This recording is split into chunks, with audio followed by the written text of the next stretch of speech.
Hi everyone, Lori Wilson here, Blue Ocean Network, and I am here with Tim Jarvis. Tim is amazing, just so you know. He recreated Shackleton's route, and he's going on to check out 25 different glaciers. So let's talk about these crazy adventures you're on. Why are you doing these? Well, the why is a difficult one. I mean, at a personal level, I enjoy the personal satisfaction I get out of doing it. You encounter this more resourceful part of yourself that comes out, and that's very addictive.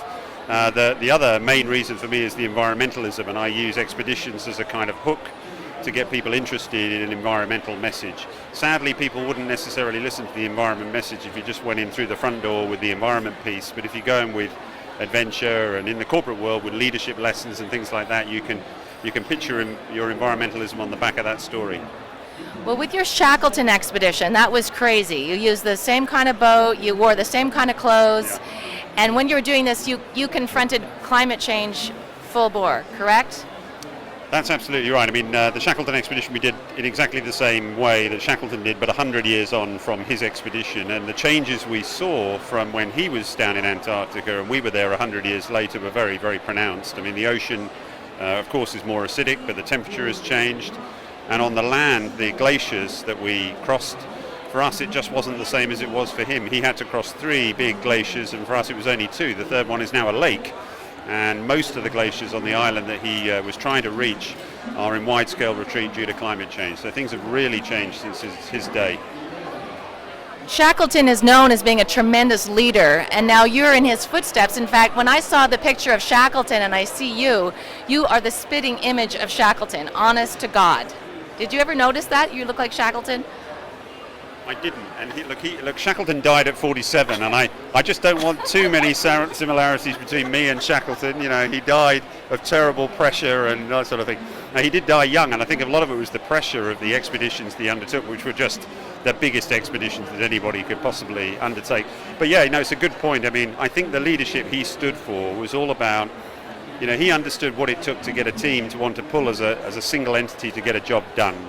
And I think we need some of that leadership applied to an issue like climate change. We've got all these different players. We've got 197 countries. You need to go to each one of those countries with a slightly different version of the sales pitch that you know is going to resonate with them to get them to want to pull as one as part of a singular effort to try and tackle this big challenge we're facing. So the leadership lessons from Shackleton really come through loud and clear with an issue like climate change. How can someone be a leader in climate change from their own home? What can we do to be part of the solution? I think the key thing is understanding what the problem is and what role you think that you can play in solving it. So often when people say to me, what can I do? I say, well, what do you think you can do?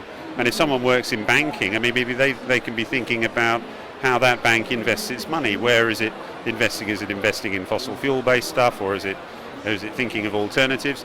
As an individual, you know, where do you invest your superannuation, your pension money? Often you have an ability to decide where that money goes. These days, the ethical investment products that are out there that invest in things that don't involve fossil fuels are actually really pretty widespread, and they're getting huge returns. So people should be thinking about doing that. You know, can you walk to work or cycle to work rather than drive? These sorts of things. People can make an individual difference to their lifestyle very, very easily. Then you can pick a project where you think your skills will actually help get a particular thing achieved. Get a community effort going to see if you can make a change. But think about the skills you've got and how they might fit with solving part of the problem. You've got another project coming up. Can you tell us about that? Well, I'm climbing all the mountains at the equator that still have a glacier, and there are 25 of them. It's called 25-0. It's a play on the fact that there are 25 mountains at 0 latitude, but unfortunately in a quarter of a century the ice will be gone due to climate change. So we've got 25 mountains, 0 latitude, 25 years, 0 ice. And it's a really compelling way of showing an otherwise very difficult to show issue like climate change. You can't see carbon, but you can see glacier retreat. And there's a very good visual record, historical visual record of those mountains, and we can do a before and after contrast with the way they used to look versus the way they are now. We've used that really effectively so far with the media and with kids and with politicians. How can we follow along with this next expedition? Well, 250.com is the website. We're always interested in people coming to us and maybe even joining us on the expeditions. We have multiple teams doing multiple climbs at different times. And if you can't physically get to the mountains themselves, there is an app that we're developing which will allow people to virtually climb the mountains by climbing the stairs in a building to the equivalent height of the mountains, and maybe even using that as a way to raise funds, not for us, but for projects doing something about climate change.